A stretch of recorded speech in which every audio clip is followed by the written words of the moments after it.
It's hard to believe that this is already the 6th year of the Paint It Pink Invitational to raise breast cancer awareness during the month of October. Brian over at the Diecast Outcast YouTube channel started this event in October of 2019, and for that I built a Hot Wheels silhouette. For 2020, I built a Hummer H2. For 2021, a Jackrabbit Special. For 2022, the Hot Wheels VW rear-loading beach bomb replica. And for 2023, Hot Wheels VW T1 Rockster. For this year, I'm doing the old Matchbox Red Rider that you see there. Yeah, it's in rough condition.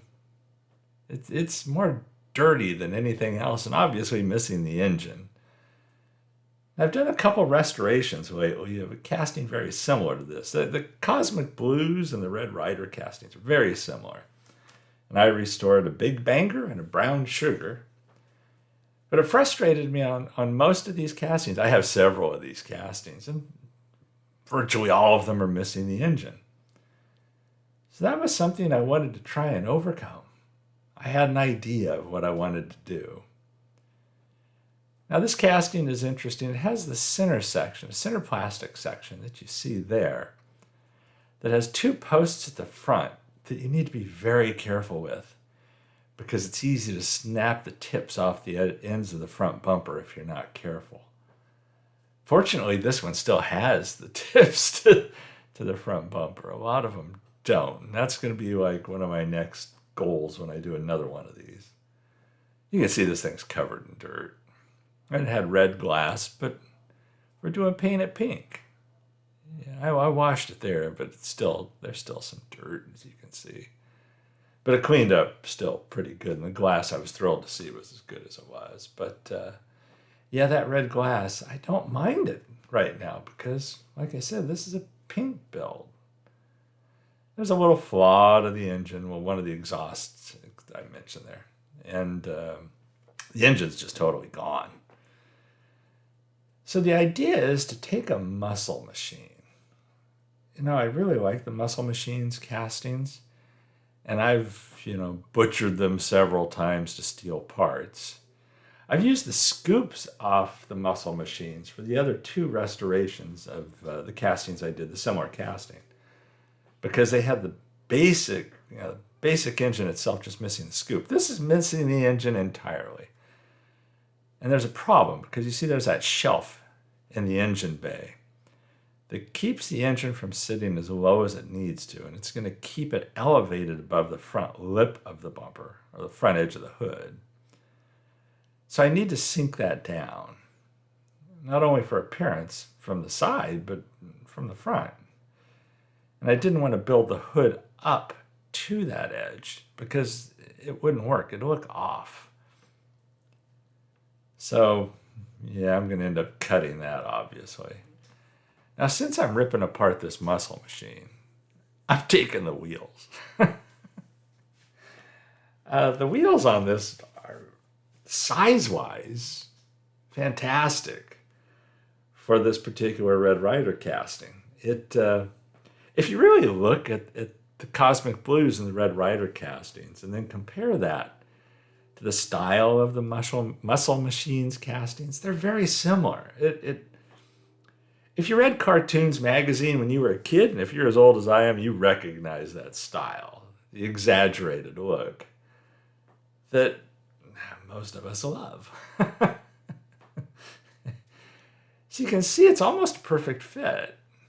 I did have to make a slight adjustment on the back wheels, but otherwise, yeah, that's not that different from the stock Red Rider wheels, at least stance-wise, appearance-wise. So while I'm drilling this thing out and tapping this thing, I want to mention the reason we're doing this is to call attention to breast cancer. It's Breast Cancer Awareness Month. And I like to use this to also call attention to cancer in general, because it's affected it's affected all of our lives. I don't really know of anyone who it hasn't impacted in one way or another. And a lot of people will auction off their cars or sell their cars and donate the money to charity. And I choose to actually just make a donation directly to a charity in honor of this event. And the charity I choose is Memorial Sloan Kettering Cancer Center, because I've always been impressed by not only their use of funds, but their low overhead. If you look at different charities, and there's ways to do it online, and Memorial Sloan Kettering is one of the better ones to donate to, because your donation actually makes a difference.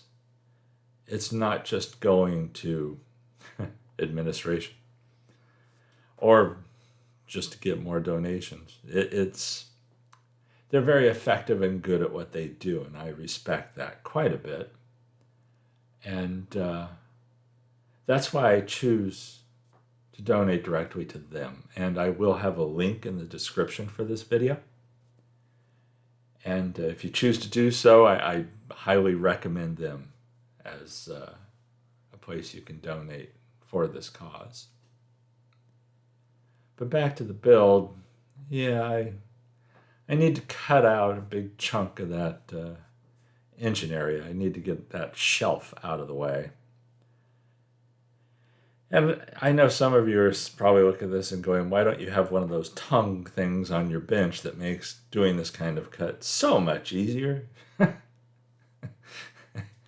Well, unfortunately, my bench, I know members of the channel, I posted a picture of the bench recently, and maybe they were able to tell. It's basically a big folding table. And one of those plastic kind of ones you see at Costco. And I mean, really, that you see at Costco, because that's where this one came from. But they have a lip on the edge of them that's pretty thick. And even though a C-clamp could easily go over that lip, it won't hold right is the problem, because of the weird underside that they do. And I'm going to find a way to work around it. I've thought about just putting a flat board under the bench, mounting one there. It'd be easy enough to do. I've been too lazy to do it. But, I get it cut out easily enough. And using the beeswax, I just kept using that same blade I've been using for a while, because that really makes the cuts go well and preserves your blades from hanging up. You just let the saw do the cut. Now I'm taking styrene, and I'm leveling out that engine bay.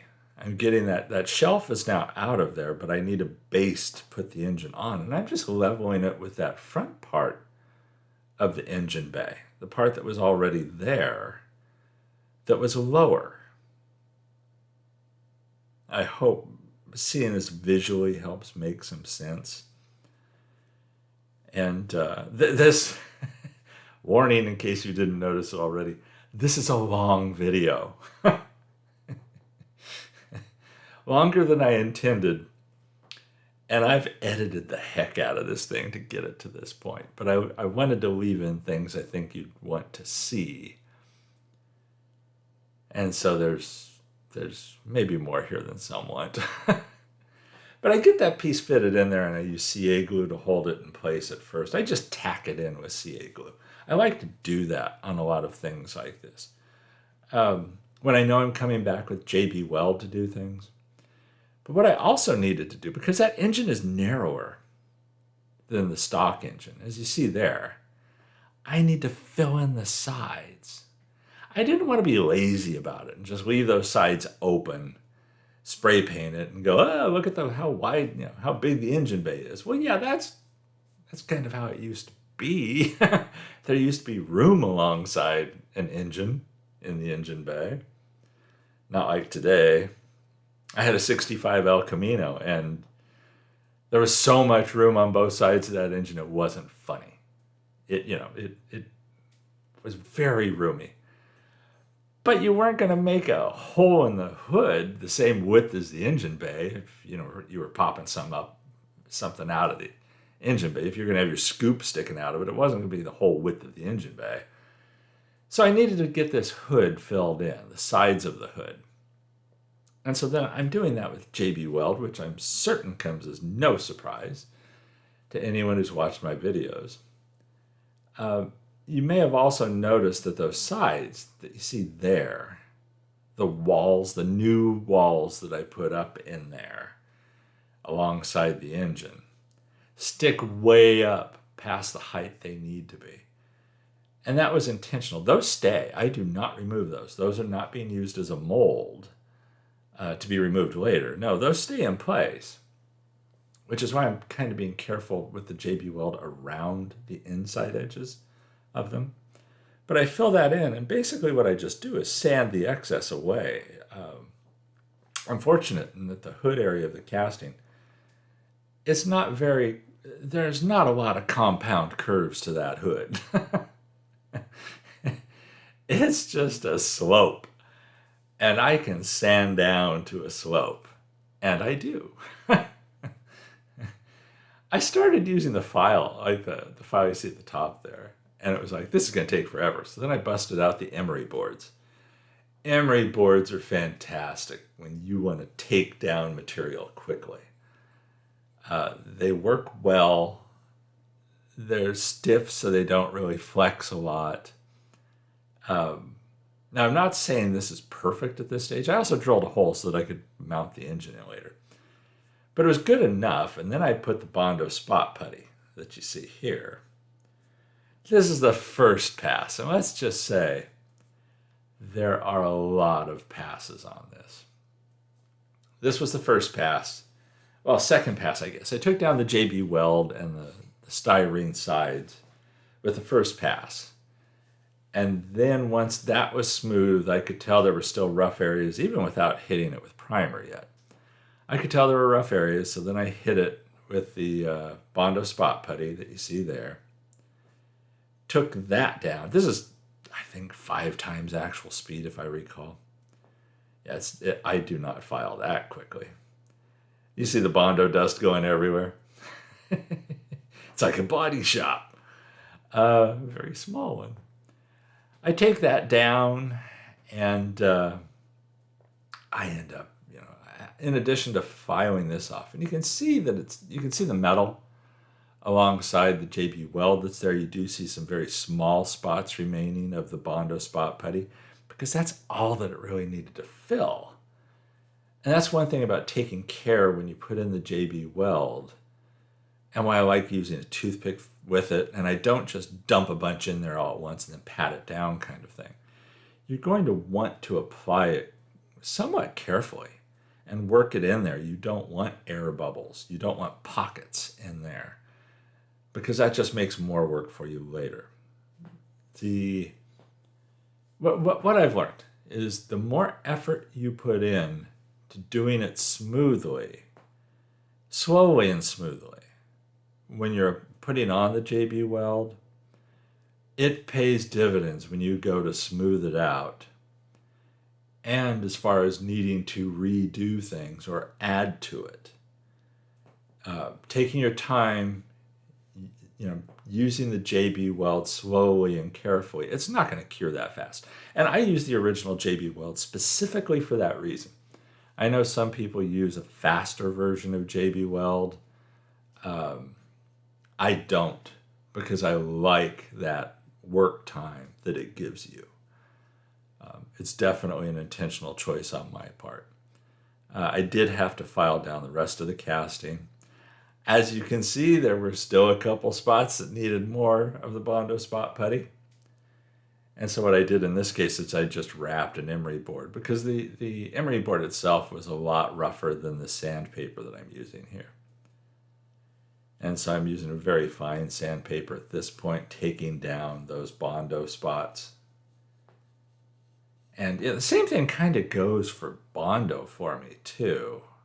Bondo, it doesn't seem as sensitive as the JB Weld. I mean, I don't think you have to worry about it as much as I do with the JB Weld and doing the slow and methodical application to it. But you still need to be careful with it. And I went with the Color Shop paints again. White primer is what I used. I used Farmer's Daughter for the pink, and once it was all done, I did clear sealer. I don't use decals on this build. Oh, one thing I want to mention here, that round-tipped poker kind of thing. They're used for fingernail work, apparently. I picked up a set of those a while back off Amazon. And I used it right there. There was a damaged pipe. And it helped me round it back out without fear of snapping it, which was a real concern because it was kind of folded halfway into that area, into the open area. And so it did let me get that back out without snapping it. I did sand down the plastic a little bit to get some of the rough spots out. You always have to be careful with plastic. It's pain. But you can work it.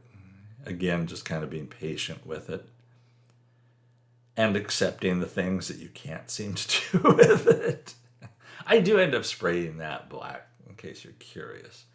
I do not try and just hit it with a clear coat or something like that. The glass, like I said before, the glass was in surprisingly good shape under all that dirt. So, washed it again, and then I hit it with Flitz, the metal polish, which works great on plastics.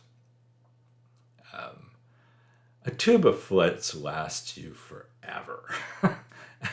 At least it lasts me forever. I've got this tube that's in the house here at the bench. I have another larger tube that's out in the garage. That's where I'll polish castings if I'm trying to do a pseudo spectra flame kind of thing if I'm using metal cast. Hey, it's time for gauzy. So that must mean the glass is polished, right? Yeah, after using the Flitz on the glass, I washed the glass off again. And then I hit it with the gauzy. The glass was in really good shape after the polish, too. So I guess that thick coating of dirt saved it. It must have been a quick application of the thick coating of dirt because it didn't get ground into it at all, which was nice. So once you have the excess wicked off, you just set that, put a cover on that, and let that dry. And I'm really happy with the pieces of this, how it came together. There's your first look at the body. I'm really happy with how filling it in went. And the glass pops right in. There is a post in the roof of the car that I had drilled out to get that glass out. I just used the resin epoxy pin, or the resin pin, to hold that in place. And you'll see that here in a second. I did not put decals on this car. I wanted it to be like an original Matchbox, but all of these castings basically had decals of one kind or another, and I didn't want to make it look funky. You can put all kinds of decals, and when it comes to events, you can put ones that mention the event and stuff. On this build, I thought they would just take from the build. I wanted this thing to scream pink. I didn't want anything else. I easily could have put white decals on here, or breast cancer awareness decals on here. Specifically chose not to. And the wheels. I also use on the wheels the resin pin. And you'll see that again here in a second. The wheels, the axles are actually held in place by the plastic center section that drops onto it. The one I mentioned, you have to be really careful when drilling the 3 posts on the plastic section that holds it to the bottom. They hold it in place. And this is more of a matter of convenience for me. And maybe you wouldn't need to do this. Maybe a lot of people wouldn't need to do this. I needed to do this because I knew I'd have problems when I went to put the plastic section in and then get it hold into place. I knew I'd be fumbling around with it. I didn't want to have to fumble around. So I very quickly just hit those axles with a little bit of of resin and then cure it with UV light on the pin. And it just helps. You know, I could have probably skipped this step. Probably a lot of people would skip this step, but I was just trying to make my life easier by doing this. A lot of things on builds, sometimes, not a lot of things, but sometimes, there's things you can do to just make your life easier. And when you skip them, you kick yourself later for skipping them. And on this one, I didn't skip them. It's kind of like drilling the hole to hold the engine in place. It's like, yeah, I could have just glued the engine in place, but the engine was designed to be screwed into a muscle machine's casting, so it already had the screw, already had the hole in the engine. So why not make life easy and just screw that thing into place? You know, it's another one of those things to try and make life easier. Get that cured with the light, and after that, it's just, you know, assembly. Yeah, I look at that and I'm really happy with how that hood turned out. The filling in of the hood. There's a still I took, I don't recall if I put it at the end of this video or not, but there's a still shot where you see the reflection of the engine on the hood, and it just looks so good. I was really pleased with how that turned out. And the pink, I love this pink and the gloss. You know, the color shot paints. This is a good example of why I love the color shot paints. Because that gloss, man, well, look at that reflection. You know, I was smart. I did the front end hooks in, as you saw there. I remembered to paint the hook black before I assembled this. Oh, the other thing I wanted to mention is I didn't do the taillights on this. That's what I was going to mention. I knew there was something. I lost my train of thought there for a second. You probably heard me lose my train of thought. But I didn't do taillight detail on this because the original castings didn't have that. And, you know, I may really blow one of these out as a custom later, and I'll detail the taillights and I'll do stupid stuff with it, but I didn't do it on this one. I like the clean look of this. So there's where we started. And I'd like to thank the Four Horsemen for taking over this event. When Brian started at Diecast Outcast, the next year we did as a shared event at the Three Blind Mice. We took it from there. And then when we stopped doing the Three Blind Mice builds, the Four Horsemen were generous enough to take it over. And I truly appreciate that. This is a very important event. And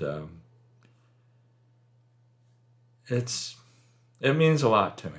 And so I truly appreciate that they keep it going. And so there you have it. There you have how this build turned out. I hope you like it. There's some glamour shots coming up. And I'm really happy with the look of this. Really happy. If it had been a Cosmic Blues-based casting where the pipes on the side are low, I think it would have probably needed decals. But in this case, with those pipes up there, I think it looks fine without it. Everyone, you know, if you're looking to contribute to the charity, again, Memorial Sloan Kettering Cancer Center, there's a link in the description for this video. Thank you all for watching this, and thank you for supporting the channel. Everyone stay safe and healthy out there. And I'll catch you in the next one. Be sure and check out all the other builds too.